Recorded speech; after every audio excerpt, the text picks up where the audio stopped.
Home game, man. You like the home game situation? Yeah, Albuquerque is like my second home. So I'm originally from Sioux Falls, South Dakota, right. but I train here and have been for the last 3 years. So. Does it make you feel any different when you're in a camp, knowing that like you're going to be fighting someplace that you're so familiar with, compared to needing to fly someplace and get used to some other environment for a week? It's really convenient, and it's almost. I didn't have to check into the hotel, but I did so it could feel like fight week. So that definitely helped a lot. But I have a lot of experience fighting in my hometown. I fought for RFA. Almost all my fights were in my hometown, Sioux Falls, South Dakota. So kind of used to it. Talk a little bit about the opponent change and sort of what that did for your prep and all that stuff. And does that throw a wrench into the works and making those adjustments? Never. Yeah. This will be my 9th fight in the UFC, and I've kind of learned just to go with the flow. You never know what's going to happen. So, opponent change week before, no problem.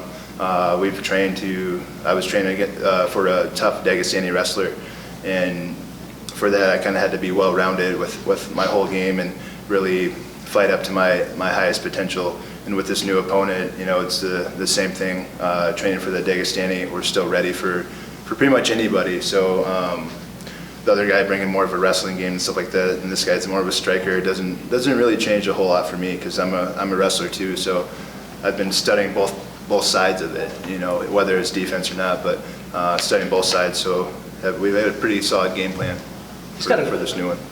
Really quick turnaround here, and obviously he's struggled his last couple fights, but do you kind of take that into consideration that he just fought 3 weeks ago and he's moving up, and there's a lot of storylines that seem to kind of on paper work in your advantage, it would seem? Pretty much all of them. This was kind of a really bad fight for him to take for a lot of reasons, including his safety and everything like that. But fighters will be fighters, and they want to fight, they want that money or whatever, and I'm the one that gives them the fight, and I still expect a tough fighter, and especially he's on a 2-fight losing streak. He's got something to prove. This could be one of his last fights in the UFC, so he definitely knows he needs a win, and it's he saw the opportunity and he took it. Whether even if it was on a week or two's notice, doesn't matter. The fighter's going to be a fighter, so everybody's got the puncher's chance, and he's going to be really dangerous in the first round, I assume. But so will I. So. How do you go through that mental switch of turning it from one opponent, flipping the page right away, not lingering, thinking about it, getting ready for the fight still? I grew up a wrestler. You're wrestling multiple opponents in one day, and never any film study or anything like that. So at some point you learn to just go with it, and if I fight my best game, it doesn't matter who I fight. It doesn't matter who. If I fight my best game, I can beat anybody. So, and I 100% believe that, and that's kind of what it's come down to. Yeah, so what's been your main focus, man, in fight camp and just getting ready? I know, like you said, can't really focus on who you're fighting right now, but just on yourself, kind of what's been your main focus? I worked a lot of my jiu-jitsu this fight camp. I was supposed to go against a Dagestani wrestler, and he's got some good chokes and stuff like that. And also in my last fight, I got choked out, and I got submitted one other time before. And it's really something I felt I could get better at. The big hole in my game was my jiu-jitsu. So I worked my jiu-jitsu as long, I kept working my striking and everything else like that. But yeah, just working on being a better fighter, a better athlete, and I fell in love with the sport again. It kind of gets, it's after so many fights or whatever, it gets kind of routine, and I fell in love with the process of training and getting better and stuff like that. So it's been more of a mental change for me. Yeah, you said he's coming off of back-to-back loss, but you coming off a loss as well. How dangerous does that make you coming into this fight? Super dangerous. I hate losing. I've been a winner most of my life in wrestling and stuff like that. I've always competed to win. I don't just show up for no reason. So yeah, it hurts my heart when I do lose. And for a while, having 4 losses, I was like, it's just a loss, but it's not just a loss. It goes back to when I was in high school, and I lost in the state finals my junior year against David Machad. But I lost that, and it hurt my heart. So the next year I came back, and I just steamrolled people in one state, and then went on to win junior college nationals, and that's the type of run I'm trying to go on. I never want to lose again. John and Juan just fought, Christian and Davian fight next week. So the whole kind of heavyweight training team there at JW, all in action in a short period of time. So what was that like, everybody kind of pushing each other and peaking around the same couple weeks? That's great. Anytime you get that kind of atmosphere where everybody's training for a fight, everybody's in a camp, and they're all dangerous. So many dangerous guys in the gym.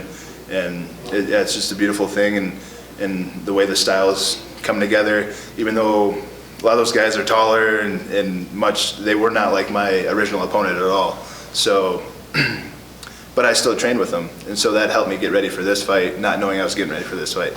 So it's kind of, this is one of the things where you train with everybody and you learn from everybody. Are you able to look back and, some of those rounds with Christian kind of do apply to what could happen here against Townsend? Absolutely. Rounds with Christian, John Jones, like, they kind of have that body type, they're strikers. So it's definitely helped a lot. So like you said, this is your second home, and this fight card is works. There's so many local guys. I know train with John, and you got former guys like Lando Venata, Ray Bohr, guys that you train with. I mean, is it kind of work, like, you gonna be kind of root for those guys too? You root for the local guys? Absolutely, yeah, definitely the local guys, as long as they haven't really tried to take aim at our gym too much, because we got a lot of, those guys in the gym are my family and friends and my coaches, and if they're talking foul on them, you're talking foul on me. So there's a couple people that I can't get down with, but that's another time. It's fight week. It doesn't matter. They don't matter. Do you have any names on that? No, sorry. You know what I'm talking about. Yeah. When you look at stylistically on this fight, the last two fights that Dequan has lost have actually been against wrestlers. Yeah. And traditionally, on paper, that would be an advantage for you there. Mm-hmm. Do you see yourself taking it to the ground and kind of going the traditional route, or are you actually looking for a knockout here? Maybe a little bit of both.